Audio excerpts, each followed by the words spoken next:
Assalamualaikum warahmatullahi wabarakatuh. Gimana sahabat holistik untuk kabar hari ini? Alhamdulillah, mudah-mudahan senantiasa dalam lindungan Allah ya. Seperti biasa untuk kajian kali ini ya masih dengan Pak Puji Hartanto. Kita akan coba membahas yang skop yang lebih lebar lagi untuk kesempatan kali ini. Jadi kita akan lebih coba memperluas lagi terkait dengan obrolan kita Pak Puji terkait dengan masih terkait dengan kesehatan masyarakat, terkait dengan produk-produk pendukungnya.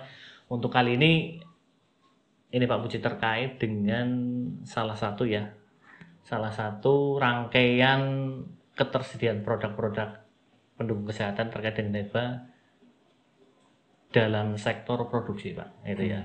Dalam hal ini sektor produksi ini berarti melibatkan para petani, petani-petani herba yang banyak, karena kita juga bisa dikatakan masih dalam negara agraris ya, di mana tanaman itu atau tanah itu sebagai pendukung untuk bercocok tanam itu tidak kurang-kurang Pak dalam artian. Tapi yang seperti kita lihat ya, kenyataan terkait dengan herba ya, terutama petani-petani herba di negara kita Indonesia, kenapa kok dalam artian sampai saat ini tidak berkembang ya, tidak seperti mungkin kalau kita dalam bicara terkait dengan produk kesehatan terutama herba, pasti mindset kita langsung tertuju pada Chinese ya. Karena di situ dengan yang pastinya dengan produk yang begitu banyak, dengan informasi didukung dengan literasi yang tidak kalah dalam arti literasi informasi ya, yang akhirnya itu dijadikan sebagai herba internasional juga bisa dikatakan seperti itu. Jadi berkembang lebih kenapa kok yang kita di Indonesia yang pada hakikatnya punya tanah yang subur, dalam arti jenis-jenis tanamannya juga banyak, berbagai macam ya. Mungkin kalau dari kacamatanya Pak Puji ini apa ini yang perlu coba gimana supaya kita punya impian ya, dalam artian tanaman herba kita bisa sekelas dengan Chinese itu. Gitu. Ya. Jadi petani itu menanam, kemudian tujuannya untuk dijual, untuk income lah ya. Nah kalau nggak ada yang beli, terus mereka nanam buat apa? Pertanyaannya kayak gitu. Yang kemudian tidak dibangun di sini adalah pasarnya. Jadi pasar itu tidak dibangun, sehingga petani terangsang untuk menanam. Kalau di Chinese, Anda lihat pasarnya dibangun. Coba jumlah tabib Cina di Cina dan di luar Cina berapa? Setiap negara yang ada orang Cinanya pasti ada tabibnya. Misalnya negara Amerika, Indonesia aja ada tabib Cina kan. Masing-masing negara orang Cina itu dia melalang buana ke seluruh dunia. Orang Indonesia kan bukan seperti itu. Tidak seperti itu. Tidak ada di setiap negara seperti Cina. Itu yang pertama. Terus di sana dia membawa pengobatannya sendiri. Nah, ilmunya sama. Dari Cina, di luar Cina, ilmunya sama. Maka kebutuhan produk bahan baku herba seluruh dunia itu minta. Yang minta ya orang Cina yang berada di negara lain. Nah, kita nggak perlu lah meniru misalnya orang Indonesia harus pergi gitu. Yang sekarang benahi di dalam dulu. Buat pasar di dalam. Kita ada 250 juta kan. Nah, 250 juta, terapis-terapisnya itu dipahamkan tentang bagaimana meracik dengan standar yang sama. Berarti ada pendidikan yang sama standar. Kalau Chinese medicine kan standar. Mau di Prancis, di Jerman, di Cinanya sendiri, di Indonesia, standar bukunya sama, pelajarannya sama. Nah, Indonesia herbalis satu dengan yang lain beda. Nggak ada standar yang sama. Coba aja, menurut saya ini herba, menurut saya nggak ada. Sebenarnya herba itu menurut versi Gusti Allah ya podo, hanya membahasakan yang berbeda. Misalnya bahasa lembab di luar negeri bahasa lembab apa? Hanya beda bahasa saja. Prinsipnya sama. Kan ada lembab, panas, dingin, kering itu prinsip. Bahasa boleh beda. Ada Cina nyebut yin yang, kita nggak nyebut yin yang nggak apa-apa. Tapi yang dimaksud sama.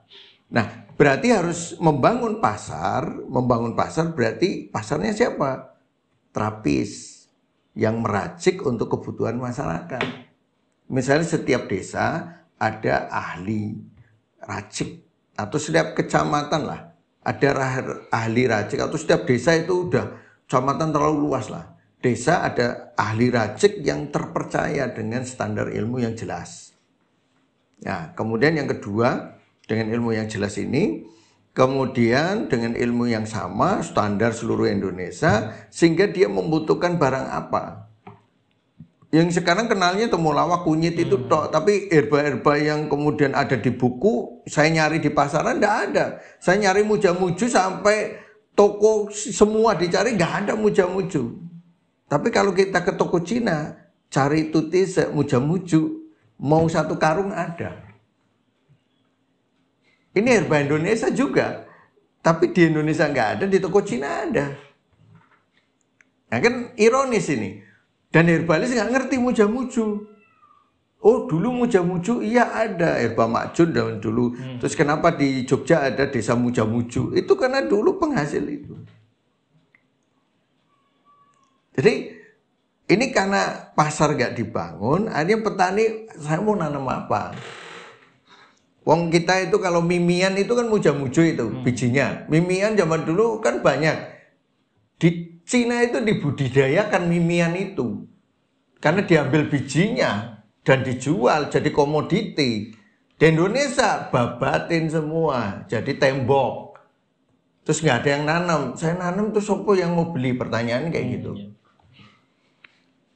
Tapi kalau herbalis membutuhkan karena itu tonikum ginjal sama limpa sama liver, tonikum, kasus tonikum kayak gini banyak di Indonesia.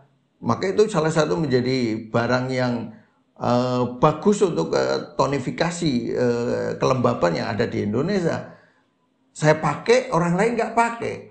Nah kalau saya tok yang pakai, saya butuhnya paling 1 kilo sebulan misalnya, atau 2 kilo. Nah petani mau sekali panen misalnya 1 karung, terus mau ngelempar ke siapa lagi. Tapi kalau ada orang kayak saya ngerti setiap desa 1, setiap bulan butuhnya 1 kilo, ada berapa desa?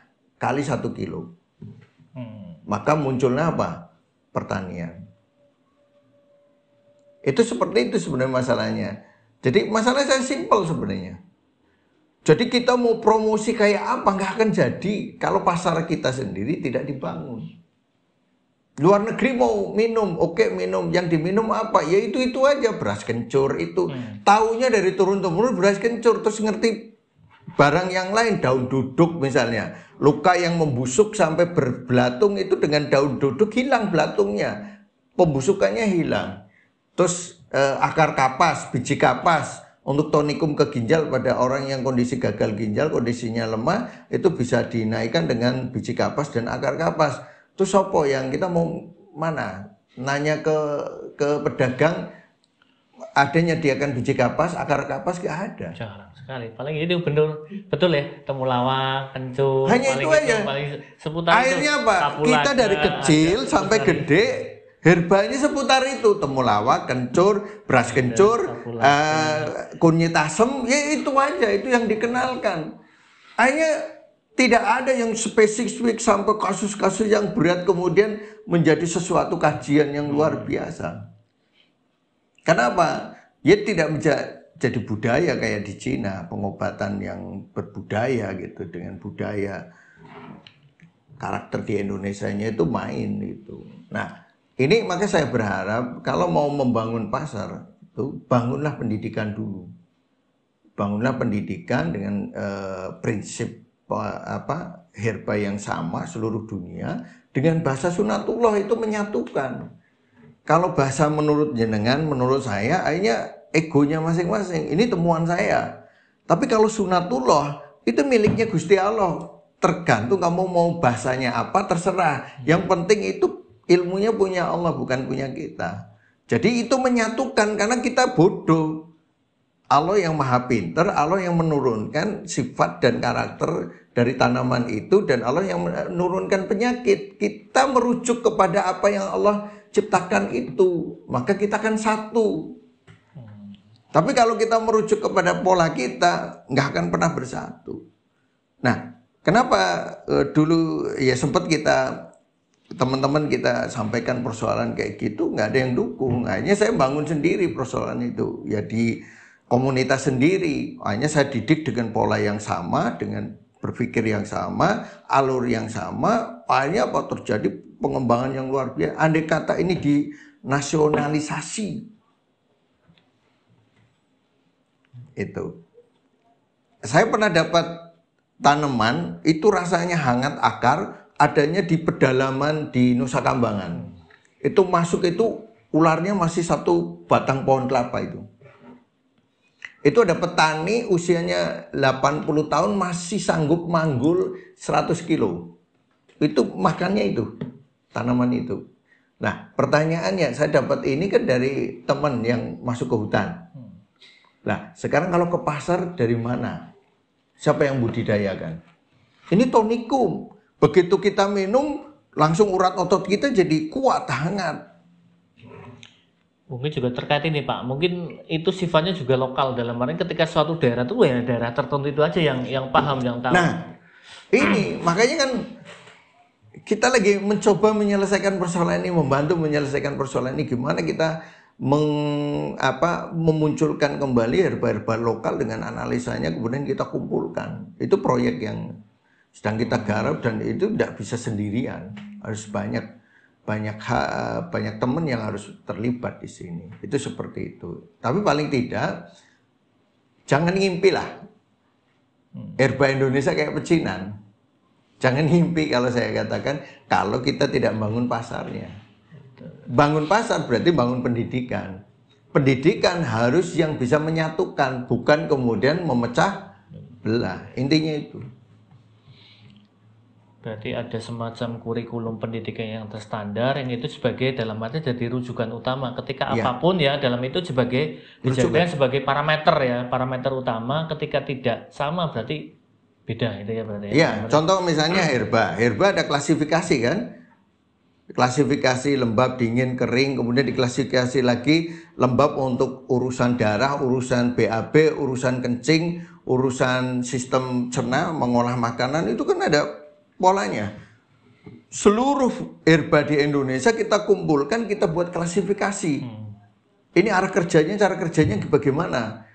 Sehingga buku klasifikasi itu menjadi standar bagi seluruh herbalis di Indonesia. Ketika ada kesalahan nanti mengacu ke sana.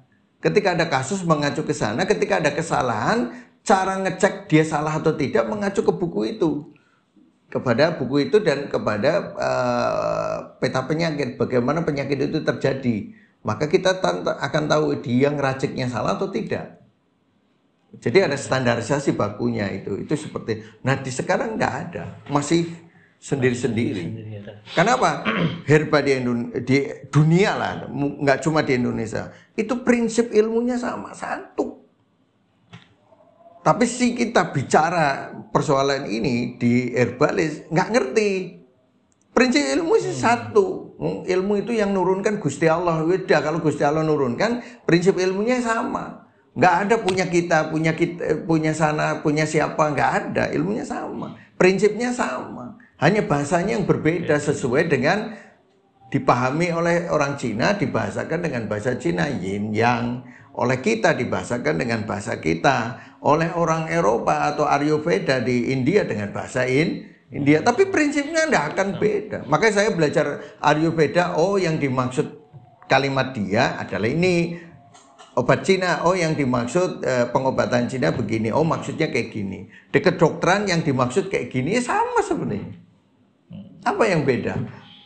Itu. Jadi kita bisa nerima semuanya seolah disatukan. Yang menyatukan ilmu Allah itu, sunatullah itu sendiri. Jadi kalau bukan pakai sunatullah nggak akan pernah bisa bersatu.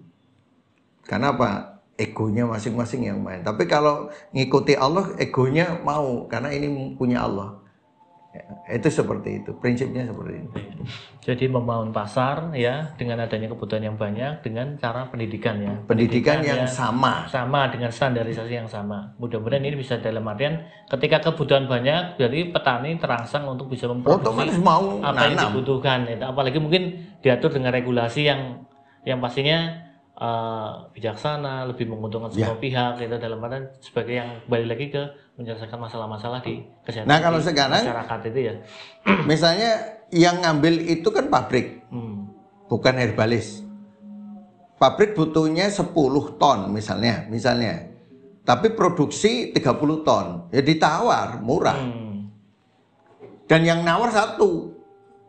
Tapi ketika pabrik butuh 10 ton, ada 50 ton.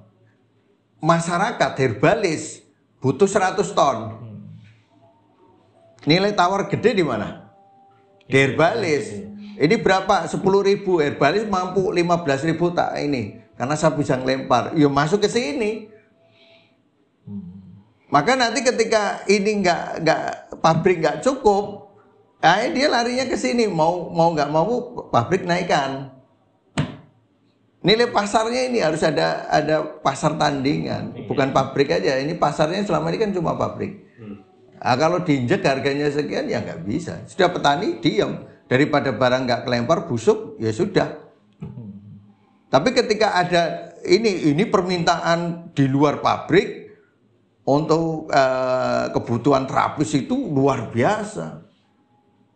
Itu maka ini masuk. Nah sekarang misalnya semua pakai temulawak sama kunyit. Yang laris ya temulawak kunyit aja. Yang lain nggak laku. Kenapa? Mereka nggak ngerti cara ngeraciknya, nggak ngerti dicampur dengan seperti apa jadi seperti apa. Nah ini tidak bisa jadi pasar. Hanya tanaman-tanaman yang lain teranaktirikan nggak bisa jadi. Itu seperti itu. Ya. Sobat holistik sekalian ya, tadi yang sudah disampaikan Pak Puji ya, dalam artian harapannya bisa merangsang ya, dalam artian untuk terapis lebih, dalam artian menggali informasi herbal lebih jauh lagi, tidak sekitar yang kita kenal saat ini, sebenarnya masih banyak sekali, dan itu harapannya nanti bisa merangsang petani ketika ada kebutuhan, petani juga terangsang untuk menanam, untuk memenuhi kebutuhan terapis dan mungkin yang lainnya juga. Tidak mustahil nantinya kita bisa, dalam artian harapan bisa menjadikan herba Cina setara dengan herba Indonesia setara dengan herba Cina. Demikian sahabat holistik, mudah-mudahan menginspirasi. Assalamualaikum warahmatullahi wabarakatuh. Waalaikumsalam.